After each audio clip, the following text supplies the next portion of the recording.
दोस्तों, सबसे पहला ज्योतिर्लिंग है सोमनाथ ज्योतिर्लिंग, जो कि गुजरात के सौराष्ट्र जिले में है। ये वही जगह है जहां पर एक पौराणिक कथा के अनुसार जरा नाम के एक शिकारी ने भगवान कृष्ण को तीर मारा था और यहीं पर भगवान कृष्ण ने पृथ्वी का देह रूप में त्याग किया था। ये जगह प्रभास तीर्थ के नाम से भी जानी जाती है। इन सब के साथ इस जगह पर ज्योतिर्लिंग का होना इस जगह की खूबसूरती और हमारे श्रद्धा भाव को और बढ़ा देता है। अरब सागर के किनारे बसा ये ज्योतिर्लिंग सिर्फ भारत ही नहीं बल्कि पूरी दुनिया में फेमस है। विदेशों से भी सनातन धर्म पर विश्वास करने वाले लोग इस ज्योतिर्लिंग के दर्शन के लिए आते हैं। 12 ज्योतिर्लिंग में सबसे पहला स्थान रखने वाले सोमनाथ ज्योतिर्लिंग की कहानी अपने आप में बहुत ही आकर्षक है।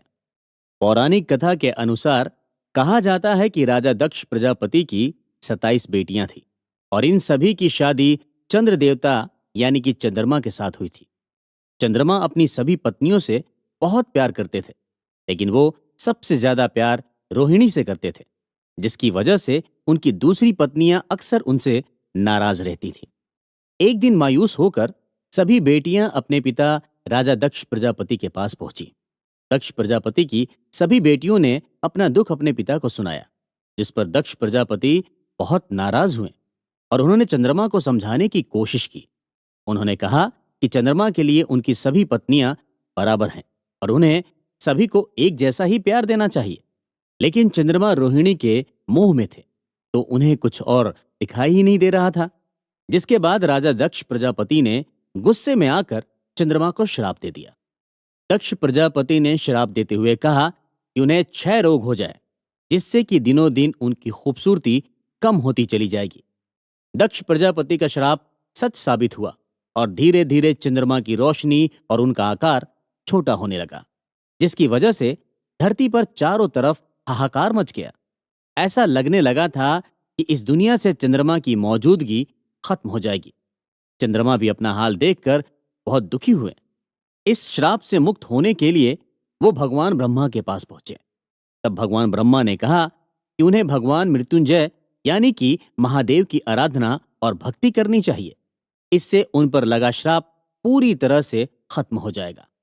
दोस्तों, अगर आप हिंदू पौराणिक कथाओं पर ध्यान दें तो उसमें प्रकृति और भगवान का अद्भुत कनेक्शन देखने को मिलेगा। जैसे अर्थ यानी धरती माँ, सन यानी सूर्य देवता, मून यानी चंद्रमा देवता, वाटर यानी जल देवता, एक्सेट्रा। पूरी दुनिया में स्पिरिचुअलिटी यानी अध्यात्म को जानने की चाह रखने वाले इस भारत भूमि पर जरूर आते हैं। इस पर आगे और बात करेंगे। चलिए हम अपनी कहानी को आगे बढ़ाते हैं। दोस्तों, ब्रह्मा जी की बात मानकर चंद्रमा ने एक शिवलिंग बनाया और पूरी तरह से भगवान शिव की भक्ति में लीन हो गए। चंद्र देवता की तपस्या से खुश होकर भगवान शिव ने उन्हें आशीर्वाद दिया और अमर होने का वरदान भी दिया।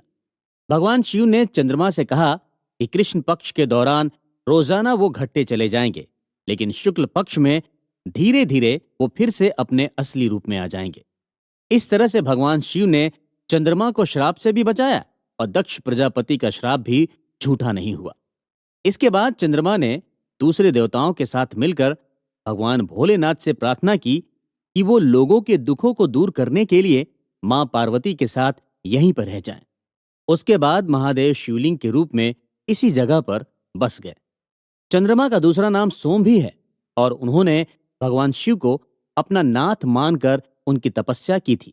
इस वजह से इस ज्योतिर्लिंग को सोमनाथ ज्योतिर्लिंग के रूप में जाना जाने लगा।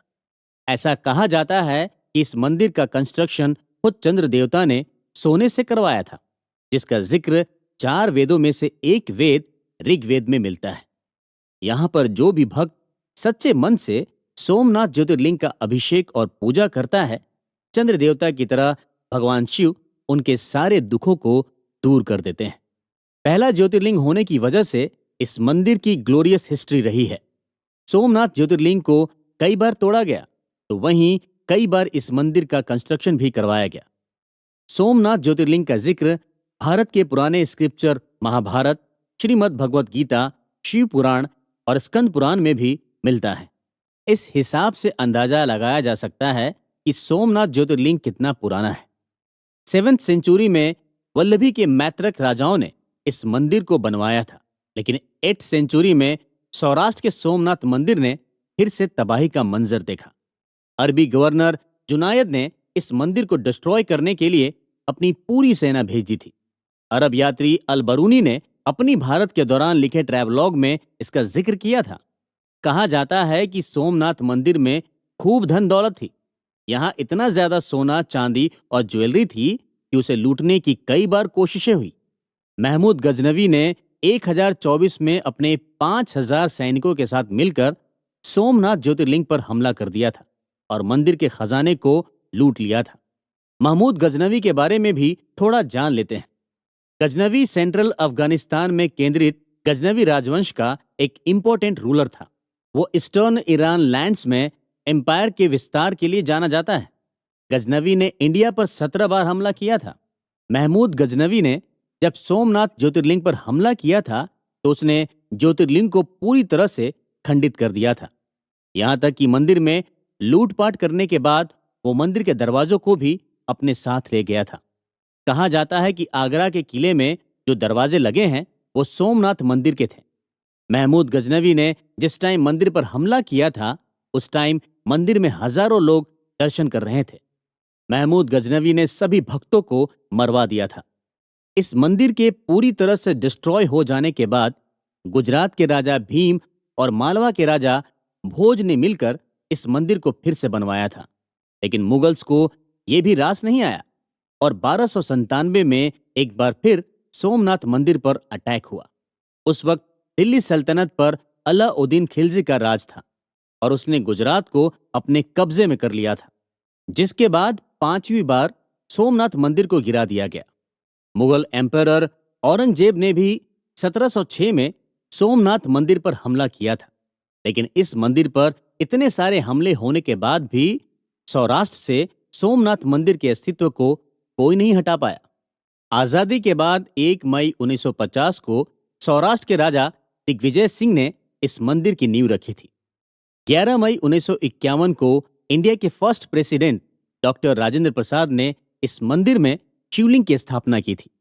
1962 में भी यह खूबसूरत मंदिर पूरी तरह से बनकर तैयार हुआ।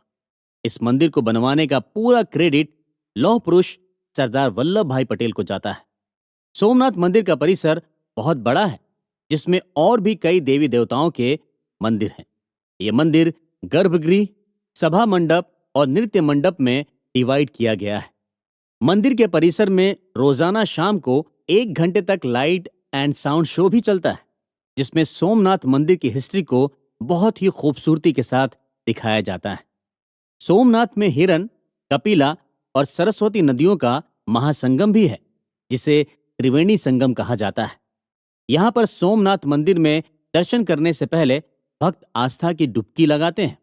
यहीं से डुबकी लगाने के बाद भक्त भोले भंडारी सोमनाथ बाबा के दर्शन करते हैं।